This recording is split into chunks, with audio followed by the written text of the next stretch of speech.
जय लक्ष्मी माता। एक गांव में एक साहूकार रहता था। साहूकार की एक बेटी थी। वह हर रोज पीपल सींचने जाती थी। पीपल के वृक्ष में से लक्ष्मी जी प्रकट होती थीं और चली जाती थी। एक दिन लक्ष्मी जी ने साहूकार की बेटी से कहा, तू मेरी सहेली बन जा। तब लड़की ने कहा, मैं अपने पिताजी से पूछकर कल बताऊंगी। साहूकार की बेटी ने घर जाकर अपने पिता को सारी बात कह दी। तब उसके पिताजी बोले, वह तो लक्ष्मी जी हैं, अपने को क्या चाहिए, तू लक्ष्मी जी की सहेली बन जा। दूसरे दिन वह लड़की फिर गई। लक्ष्मी जी पीपल के पेड़ से निकल कर आई और कहा, सहेली बन जा।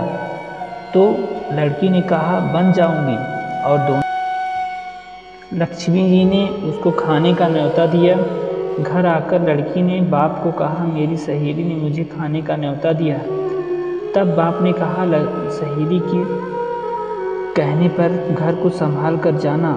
वह लक्ष्मी जी के यहाँ गई और खाना खाकर निकल रही थी तो लक्ष्मी जी ने सोने चांदी के सिक्के दिए और थाली में 36 प्रकार के भोजन करा दिए। जिम कर जब वह जाने लगी तो लक्ष्मी जी ने पल्ला पकड़ लिया और कहा कि मैं तेरे भी घर जीमने आऊँगी। तो उसने कहा, आ जाइए।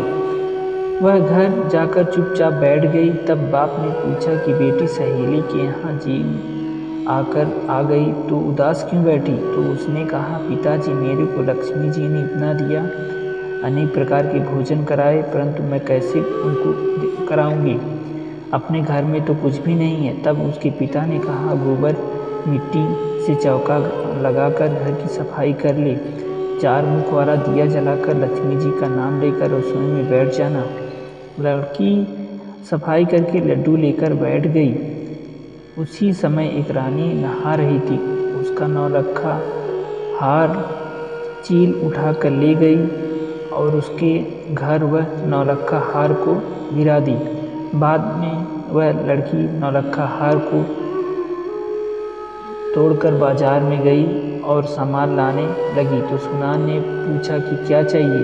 तब उसने कहा कि सोने की चौकी, सोने का थाल, साल दुसाला दे दे, मोहर दे दे, 36 प्रकार का भोजन हो जाए, इतना सामान दो। सारी चीज़ें लेकर बहुत तैयारी करी और रसोई बनाए। तब गणेश जी से कहा कि लक्ष्मी जी को बुलाओ। आगे आगे गणेश जी और पीछे पीछे लक्ष्मी जी आईं। फिर चौकी डाल दी और कहा, सहेली चौकी पर बैठ जा। तब लक्ष्मी जी ने कहा, सहेली चौकी पर तो राजा रानी के यहाँ नहीं बैठती और किसी के यहाँ नहीं बैठती। तो उसने कहा कि मेरे यहाँ तो बैठना पड़ेगा। फिर लक्ष्मी जी चौकी पर बैठ गई और उसने बहुत खातिर की। जैसे लक्ष्मी जी ने करी थी वैसे ही उसने करी और इस प्रकार लक्ष्मी जी उस पर खुश हो गईं। घर में खूब रुपया एवं लक्ष्मी हो गई। साहूकार की बेटी ने कहा, मैं अभी आ रही हूँ, तुम यहीं बैठी रहना। वह चली गई। लक्ष्मी जी गई नहीं और चौकी पर बैठी रही। उसको बहुत दौलत दी। हे लक्ष्मी जी, जैसा तुमने साहूकार की बेटी को दिया वैसा सबको देना। कहते सुनते हुंकारा भरते अपने सारे परिवार को दिया। पीहर में देना, ससुराल में देना, बेटे पोते को देना। हे लक्ष्मी माता, सबका कष्ट दूर करना, दरिद्रता दूर करना, सबकी मनोकामना पूर्ण करना। इस प्रकार दोस्तों, अगर आप लक्ष्मी माता के सच्चे भक्त हैं तो चैनल को लाइक और सब्सक्राइब करके कमेंट में जय लक्ष्मी माता लिख दीजिएगा और माता लक्ष्मी जी की आपके परिवार में खुशियाँ दे। धन्यवाद दोस्तों।